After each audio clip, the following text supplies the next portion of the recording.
começou? Uhum. Então, a gente vai começar esperando o pessoal que vai demorar um pouquinho por causa do ônibus, né? Mas aí a gente já vai começando um pouquinho. Eu queria falar com vocês sobre aquela primeira questão, que é assim, olha, suponhamos uma determinada realidade educacional. Algumas crianças, vocês estão com essa coisa aí? Deve estar no celular de vocês. Então, a gente supõe uma determinada realidade educacional. 2 pontos. Qual é a realidade? Algumas crianças repetem o primeiro ano do ensino, que repetem o primeiro ano do ensino fundamental, apresentam muitas faltas porque seus familiares descuidam do horário escolar ou simplesmente não conseguem levar as crianças à escola. Tá? E aí, o que vocês acham dessa situação? Não prestaram atenção nenhuma, né? Peraí, a senhora tá falando... Olha só, a situação tem uma escola e que algumas das crianças que repetem o primeiro ano do ensino fundamental, tá? A escola reparou que essas crianças que repetem, elas têm muitas faltas. Ou porque os pais não levam, descuidam do horário, ou simplesmente porque não conseguem levar as crianças na escola, tá? Então a escola vai e pergunta para eles: escuta aqui, não está dando para a gente trabalhar porque vocês não levam a criança. Criança de primeiro ano, criança tem quantos anos, gente? 7 anos. 6 anos. Sim. 6 anos, é uma criança, entende? Então vocês não entram no enunciado, vocês têm essa dificuldade, né? Então é para ler o texto, para ler e prestar atenção dele. Estão entendendo o que eu estou falando? Sim. Então, vamos entrar nisso, essa situação. O que a gente pensa sobre isso? Aí você é professora da escola, por exemplo, Laís é professora dessa escola. Aí tem uma reunião de coordenação. Aí fala: gente, fecha a porta lá para ver se diminui o barulho. Aí você faz a reunião de coordenação e fala assim: Laís, como é que está a sua turma? Aí a Laís fala: olha, minha turma está complicada porque eu já tenho criança aqui que já repetiu o primeiro ano e vai repetir de novo. Agora, eu não posso fazer nada, porque as crianças não vêm na aula, não é culpa minha, a Laís fala, né? Porque as crianças não vêm na aula. Por que essas... Aí a coordenadora pergunta: Laís, por que esses alunos não estão indo na aula? Ah, os pais não têm a menor responsabilidade, os pais não trazem as crianças. A situação é essa, tá? Como é que normalmente, o que a gente pensa sobre essa situação? O que vocês pensariam? Vocês são professores. Acho que primeiramente na questão dos pais, né? Ver o que está acontecendo. Não, o que você pensaria sinceramente? Que os pais não têm responsabilidade com os filhos. Ou não é isso? Todo mundo ia pensar isso? Ou não? Acho que sim. De primeiramente Sim. E você ia se defender, né? Você ia dizer: olha, eu não posso fazer nada, os pais também têm que colaborar, não é isso? Quando a gente faz isso, o que a gente está pensando? Posso levantar assim? Pode. Existe, digamos assim, um nós, ou seja, um comportamento. Ô, professora, tá pegando bastante quadro, então se quiser usar bastante espaço, Tá. pode usar, tá? Um comportamento esperado, que significa o quê? Pais responsáveis, não é isso? E participativos. Tá. Participativos,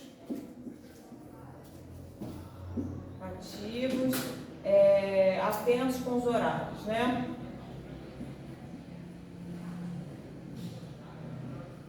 Essa situação passa a ser a situação normal, a norma. Essa é a norma, não é isso? E existem eles, ou os outros, que não somos nós, né? Vocês não fariam isso com os filhos de vocês, fariam? Não, vocês fariam direitinho, vocês levam as crianças na escola, porque vocês valorizam a escola, não é isso? Mas tem uns outros, né? Que a gente vai dizer são os que se afastam do esperado. Mas ele se afasta porque ele nunca participou da escola. Mas aí a gente só está vendo essa situação primeiro, tá? A situação é essa, tem o nós e tem o eles, tá? Tem o nós e tem o eles. Esses aqui são pais. O que a gente vai falar? Pais responsáveis, a gente vai dizer que são o quê? Irresponsáveis. Irresponsáveis. Mas seria esse o termo? Não participantes. Isso é o que a gente pensa. Não participantes. Desatentos. Relaxados, né? Tá? Isso aqui é o fora da norma. Isso é o que qualquer pessoa pensa. Esse padrão é o que todo mundo trabalha com isso sempre, tá? Então, por exemplo, a gente pode botar nós que não somos machistas, né? E eles que são machistas. O que a gente diz dos machistas? Nós que não somos machistas, o que nós dizemos daqueles que são machistas? O quê? Eles estão errados. Coisas simpáticas a gente diz deles? Não, a gente execra eles, não é isso? Então, essa distância aqui, tem uma distância, não é? A gente faz essa distância muito bem. Essa distância se chama alteridade. Tá? Por quê? Alter significa outro. Em espanhol, se usa mesmo outridade. Nossa, eu entendi que Tem um texto, né, professora? Você, O texto fala sobre alteridade. Fala. você aceita, não viver, mas sem aceitar. A alteridade é o que existe entre um ser humano e outro. Sempre, né? Então aqui tem os semelhantes,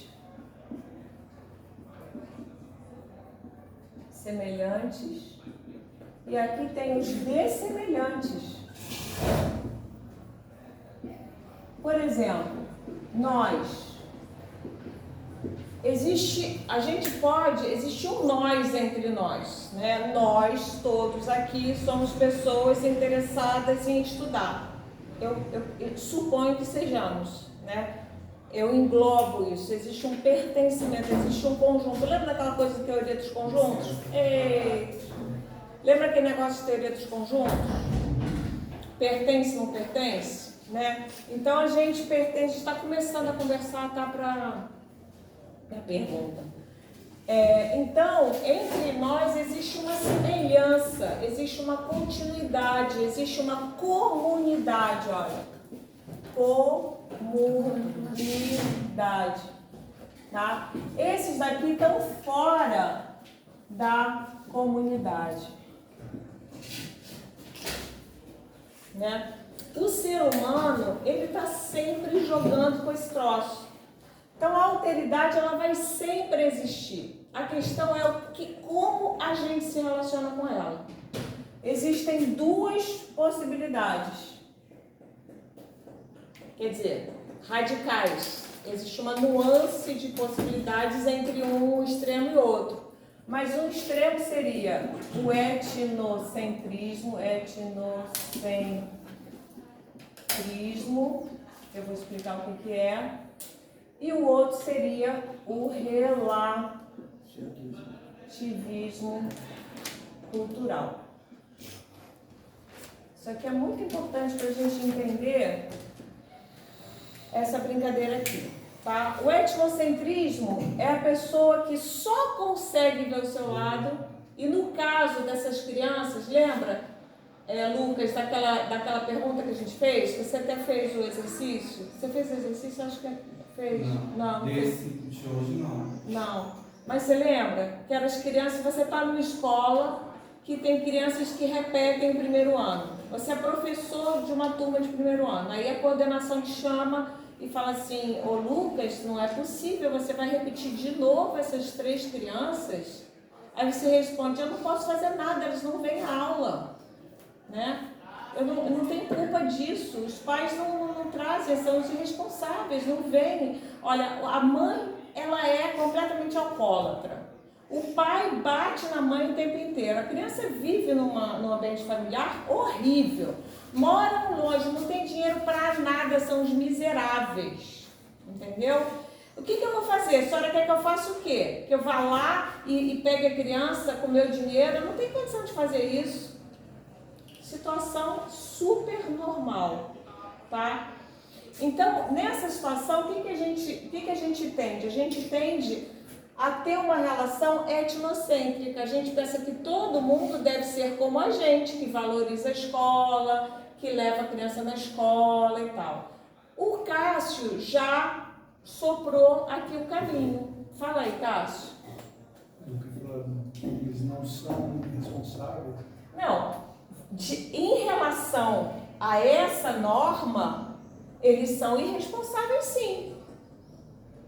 Eu falei que eles não, como eles não, como é que chama, participar de uma escola, eles não têm Isso é uma explicação, tá? Então, o que acontece? É uma outra maneira de lidar com a alteridade. Eu vou tentar olhar para eles nos seus próprios termos, nos termos deles, e perguntar, gente, o que está acontecendo? Tem um filme que se chama Quando Tudo Começa. Esse filme tem se vocês forem ver lá no meu canal, tem uma, como é que chama isso? Uma playlist que tem uns links de filmes, chama Cineclube Antropologia, tá? Aí vocês podem clicar e assistir o filme. Nem todos estão o filme inteiro, aí depois vocês pirateiam do jeito que eu não vou baixar filme pirata no meu YouTube, né? Não dá. Mas tem sempre, assim, pelo menos tem um trailer para vocês terem noção. Nesse filme tem uma cena muito interessante, que é justamente uma mulher que ela chega ao máximo, ela não pega a criança na escola, entendeu? Ela abandona a criança na escola, e aí tem um dia constantemente ela faz isso, não paga o dinheiro para pagar o lanche da criança na escola francesa, pobre. Boa tarde, Felipe. Você é o Felipe? Sim. Prazer. Senta aí. E a escola tem essa visão. Nossa, essa mulher é responsável e tal. Chega um dia extremo que a mulher chega bêbada na escola com o bebê, com o carrinho de bebê, vai buscar a filha um pouquinho mais velha e abandona o bebê e a filha mais velha e sai correndo da escola. Isso já são 6 horas da noite e o diretor está sozinho na escola esperando a mãe chegar. E a mãe deixa e vai embora. Uma funcionária fala assim, meu Deus, ela é louca, bêbada, alcoólatra, abandonou os filhos na escola, caramba, entendeu? Esse diretor fica desesperado, fala assim, caraca, o que eu faço? Olha a situação, né? E aí ele tenta pedir ajuda para os órgãos institucionais, aqui no Brasil seria como é que chama? Conselho tutelar. Conselho tutelar não atende, aquela bagunça, não sei o que e tal, ele fica puto, leva as crianças para casa dele. Errado também, né? Porque, enfim, certo não tá. Mas depois disso, ele vai tentar conversar com essa mãe. E vai tentar escutar a mãe nos seus próprios termos, tá? Então, o relativismo social está nesse lugar de escutar o outro nos seus próprios termos. E aí, se descortina, abre a cortina, né? Se descortina uma realidade que ele não conhecia, uma realidade outra, muito diferente da dele, que tem filhos, que leva os filhos na escola, que tem casa. Ele vai visitar a casa dessa mulher e eles estão na França no inverno rigoroso, e ela não tem luz. Não tem luz, consequentemente não tem, como é que chama isso? Chofagem, aquecedor de ambiente, entendeu? Isso significa uma coisa assim, da pessoa morrer simplesmente, entendeu? Risco de vida. Calefação. Não tem calefação, né? Não tem calefação. Não tem calefação na casa, uma casa que não tem nada. Ele vai falar assim, gente, o que está acontecendo? A pessoa não tem luz, não tem, sabe, ela com lanterna, com vela e com mais 3 crianças em casa. Cadê seu marido? Né? Aí, meu marido viajou para uma outra cidade para tentar um trabalho porque aqui não tem emprego. Ele está desempregado há 1 ano, não consegue emprego. Olha o drama social, quando você para escutar. Isso quer dizer que a Laís está errada quando ela diz que esses pais são irresponsáveis para a coordenadora, tentando livrar a barra dela perante a coordenadora? Não, ela está dizendo assim, olha, a responsabilidade não é minha, eu não posso fazer milagre, as crianças não vêm na escola, o que eu posso fazer? E é normal que ela se espante com pais que não levem as crianças na escola? Sim. É normal. Porque tá fora da norma dela, né? Está fora da norma, não é o esperável e não é legal, não é bacana. A gente quer que esses pais não sejam assim. Isso aqui não é legal de ser, tá? Então, olha só, entre uma coisa e outra, entre o etnocentrismo e o relativismo cultural, isso que eu quero que vocês entendam. Você pode ser um etnocêntrico radical, né?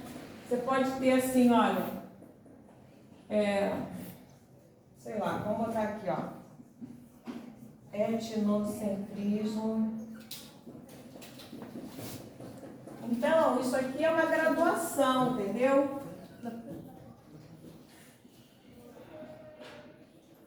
Relativismo cultural. Isso aqui você tem uma graduação, que pode estar mais para cá, mas pode estar aqui no meio. E a nossa educação está mais pode estar para cá. Tá mais Normalmente a gente fica mais para cá. A educação sem a antropologia, ela tende a ficar mais para cá. A antropologia ajuda a gente a fazer esse exercício de relativizar. O que é relativizar?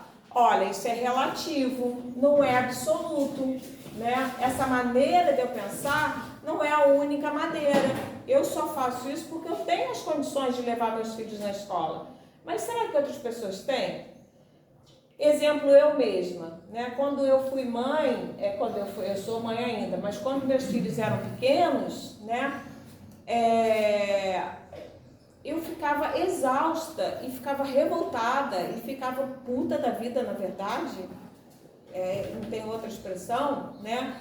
Quando eu recebia uma carga enorme de deveres de casa para os meus filhos que envolviam a ação da mãe, que era eu, entendeu? Deveres que pediam sempre ajuda da mãe para fazer, acha a fotografia de não sei quem.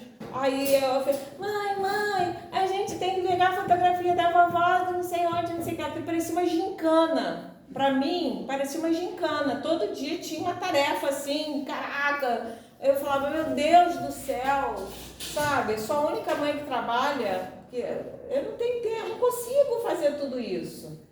E me desdobrava e era complicado, né? Porque eu trabalhava, estudava, fazia um monte de coisa, cuidava da casa, fazia comida, lavava fralda na mão, ainda por cima, porque era fralda de pano, porque ainda por cima eu era ecologista, não usava fralda descartável. Olha só a loucura. Então, aí não podia ter máquina de lavar, aí chegou uma hora que a gente fez uma assembleia na casa, vamos abrir uma exceção, comprar uma máquina de lavar, aceitar o presente do meu pai. Oi? A senhora não tinha máquina de lavar? Não tinha máquina de lavar. Por opção? Oi? Por opção? As duas, não tinha dinheiro e também por opção. Mas aí depois meu pai queria me dar, eu disse, não, porque não é legal para a natureza, não sei o que e tal. Aí eu falei, cara, já tava demais, né? Lavando fralda, botava num baldão, aquele monte de fralda de cocô, de xixi, não sei o que e tal, enfim. Por exemplo, uma pessoa, eu falo isso de mim, vocês falam, caraca, ela não tinha mais, caraca, você é uma fralda de pano, caraca, né? Olha aqui, a norma e o fora da norma. É fora da norma isso que eu tô falando. Eu fui uma mãe fora da norma. Eu sou fora da norma em várias coisas e sofro preconceito por ser fora da norma em várias coisas, tá? Então, ao mesmo tempo, olha só, o máximo do etnocentrismo chega ao ponto do quê? Qual é o máximo, escala mais alta de etnocentrismo? É o nazismo, né? É a Clarissa Garotinho, por exemplo, falando em castração química. Vocês viram isso na televisão? Eu tava falando sobre isso hoje. Caraca, assim, a gente acha errado um cara ser pedófilo? Acha. Mas castração química é um negócio muito próximo do nazismo. Vocês se dão conta disso? Assim, esse cara tem que ser exterminado, né? Ele tem que ser castrado, ele não pode ter nenhum filho, porque ele tem a semente do mal, entendeu? Isso é Hitler, isso é o máximo do etnocentrismo, né? Por outro lado, vamos supor essa situação mesmo da pedofilia, tá? A gente está tratando um tema aqui delicadíssimo, pedofilia. Pedofilia, ela está aqui bem afastada da gente, né? A gente acha que está bem afastada da gente, né? Porque se a gente vai para a psicanálise, não está tanto, não. Acontece que a gente tem um superego que funciona bem e não permite a gente fazer essas coisas, né? Mas criança não é um ser assexuado, as coisas são um pouco mais complexas do que a Clarissa Garotinho coloca, mas tudo bem, né? Então a gente fala, ai, que horror, demonização. Tudo que é do outro assim, né? A gente fala, ai, que horrível a pessoa ser machista, ai, que horrível a pessoa ser pedófila, que horrível a pessoa não levar os pais, as crianças à escola, né? A gente bota tudo assim. Se a gente, no extremo, a gente é nazista, a gente quer exterminar esses, né? Assim como tem feministas que querem exterminar os machistas, né? Querem cancelar, cancelamento é uma forma de etnocentrismo. Vocês se dão conta? Isso aqui, olha, é cancelamento. Cancelar, castrar, né? São formas de etnocentrismo, de fascismo, né? Isso é fascismo. Não conseguir conviver com as diferenças, né? A gente nunca viu tão presente essas diferenças quanto a esquerda e a direita. Esse extremo que chegou. Isso. Nada mais do que... Exato, etnocentrismo, né? Então, assim, se eu sou bolsonarista, o petista ele tem que morrer. Exatamente. Você não admite jamais. Morrer, né? Então, isso aqui deu para entender, né? Agora vamos para o outro extremo. Posso ir para o outro extremo? Estou aí estou enquadrada. No outro extremo, a gente quase sai do enquadramento, né? O outro extremo é o relativismo cultural total. Aí a menina fala assim, a professora. Ei, gente, vamos sentar certinho. A professora fala assim, poxa vida, não é justo reprovar as crianças só porque elas não vieram na aula. Elas não vieram na aula, mas não é culpa delas, é porque os pais não trouxeram. E os pais não trouxeram não é por maldade, é porque eles não têm condições, sabe? E eu não posso julgar eles, né? Eles só têm um outro jeito diferente de lidar, eles não valorizam a escola, entendeu? Então eu vou aprovar todas as crianças e tudo bem. O que vocês acham? Errado. A ideia não vai funcionar eles não vão ter. Não é? Então, assim, o relativismo cultural, imagina a situação do machismo, tá? Você tem uma vizinha que apanha, que leva porrada do vizinho. Um dia ela tá com o olho roxo, outro dia ela tá mancando, não é?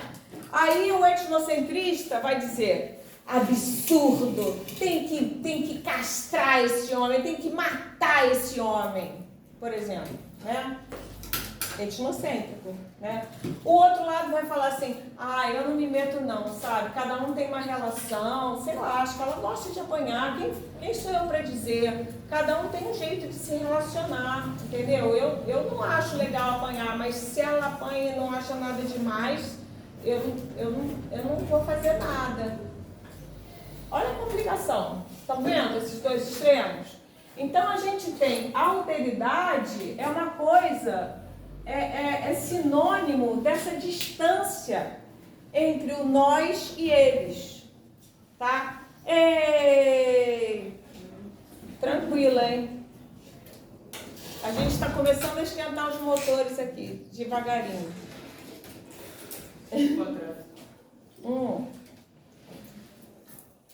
Tranquilo, senta aqui pertinho. Então, isso que eu queria falar para vocês. Então, a gente está falando, Lourenço, da situação daquela pergunta, né? Que a pergunta era, eu vou abrir a possibilidade de vocês fazerem essa pergunta, porque eu acho que é interessante de vocês tentarem fazer, tá? Valia para hoje, mas pode valer para semana que vem também, tá? Então, é o seguinte, nessa história aí, depois eu falo assim, olha, suponhamos uma determinada realidade educacional. Algumas crianças que repetem o primeiro ano do ensino fundamental apresentam muitas faltas. Então, nem todas as crianças que repetem o primeiro ano fundamental faltam, mas algumas das que repetem têm faltas também, tá? Porque seus familiares descuidam do horário escolar ou simplesmente não conseguem levar as crianças à escola. Procurando operar com os conceitos de cultura, alteridade, etnocentrismo, exótico, familiar, nativos, identidade cultural, argumente como a antropologia poderia contribuir para enfrentar este problema escolar. Matamos a questão. Quem é capaz de, a partir disso aqui, responder a questão? Aqui está o familiar, aqui está o exótico. São os termos que a gente usa na antropologia. O que mais que eu falei? Exótico, familiar, nativos. Nativos são aqueles que a gente estuda, né? Então, esses aqui são os nativos. Identidade cultural. É procurar ver os hábitos de vivência deles. Gente, esquece esses negócios que vocês aprenderam assim do senso comum, tá? Cultura não é hábito, cultura não é o povo, não são os nordestinos, não é isso que a gente fala. Mas então não existe cultura popular? Existe cultura popular. Então a gente tem que, tipo assim, fazer de conta que não existe? Não, deixa eu dizer uma coisa, olha só. Nesse caso aí eu vou ser etnocêntrica. Por quê? Porque o educador, ele tem que ser etnocêntrico, tá?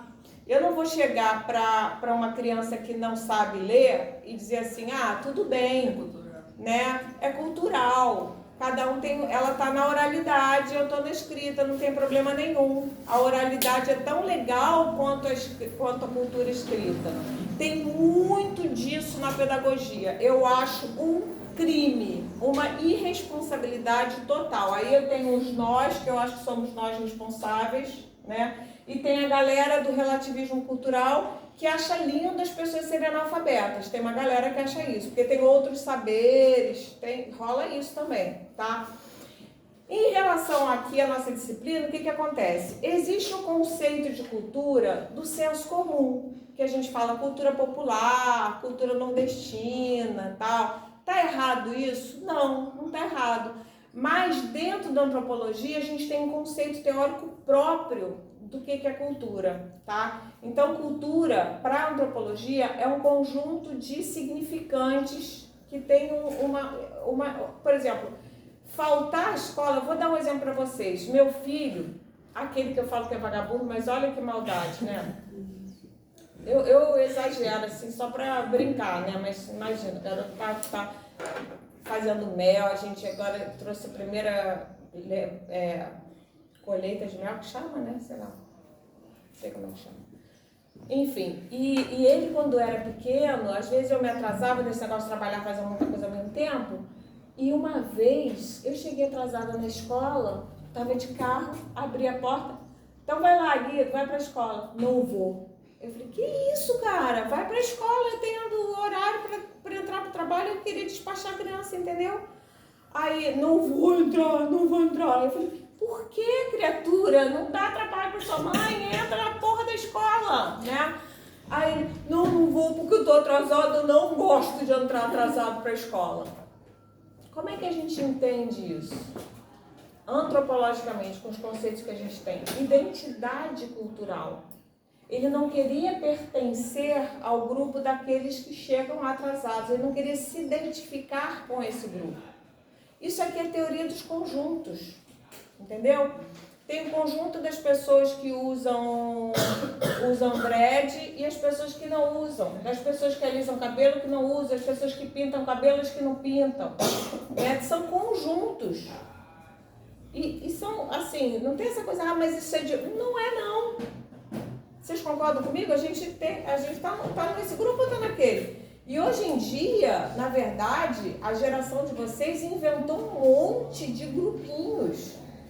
Na minha geração, essas coisas eram mais fluidas. Agora, é uma quantidade enorme de tribos, né? Por exemplo, GLBTQ, é um monte, né? Não sei o que, aí, sei lá, eu não entendo direito, né? Porque antigamente era mais fluido, a pessoa podia transar com homem, com mulher, entende? Era mais fluido, pelo que eu entendo. Então eu sou velha, old school, né? Então eu tô aqui nesse lado, o meu lado aqui em relação a sexo é o quê? Amor livre, geração contracultura. Depois, se vocês quiserem, eu posso falar para vocês da contracultura, como é que era o negócio. E para vocês, esse monte de sigla, não sei o quê. Então, tem um estranhamento aí, entre uma cultura e outra, né? São culturas diferentes, maneiras diferentes de lidar com a sexualidade. Qual que está certo e qual que está errado? Não tem certo e errado. Que isso daí é antropologia, né? Exatamente. Então, a antropologia, ela quer entender como é que o outro... Então, eu não vou chegar para a pessoa que se diz... Fala uma coisa bem estranha de identidade de gênero. Não binário? Ah, não binário é mole, já tá mole isso daí. Fala assim, mais diferente. De gênero? Sei lá, gente, vocês inventam tudo agora, falam um negócio bem diferente. Qual? Cares. Queers, né? Queers. Fala queers. A gente não sabe nem falar, que a gente é velho, né, ó. Eu sou Queer? queer. Fala. Mas aí que tá. Queer não é um movimento político, na verdade, né? Tá. Por exemplo, vamos ver. Olha, eu e Cássio somos velhos, tá bom? A gente é de outra geração. A gente não sabe nem falar queer. Você reparou? Então, isso não é familiar pra gente. A gente não tem familiaridade com essa cultura. É exótico pra gente. Alguém dizer pra gente que é queer, a gente fala assim, que isso? Tá de sacanagem. Que porra é essa? Tá entendendo? Mas, se eu ponho os óculos do antropólogo, né, e você me diz que é queer, por exemplo, eu falo assim, nossa, Gustavo, que interessante. Fale mais sobre isso. Quero escutar. Como é que é? Sabe? Eu vou acolher, eu vou querer saber o que é. Ah, mas eu não gosto disso porque eu não me sinto bem assim, que não sei o que. É mesmo, caramba, mas aí é assim agora, é tão suscetível assim, não pode isso, tal. Ah, mas você não fala julgando, você fala querendo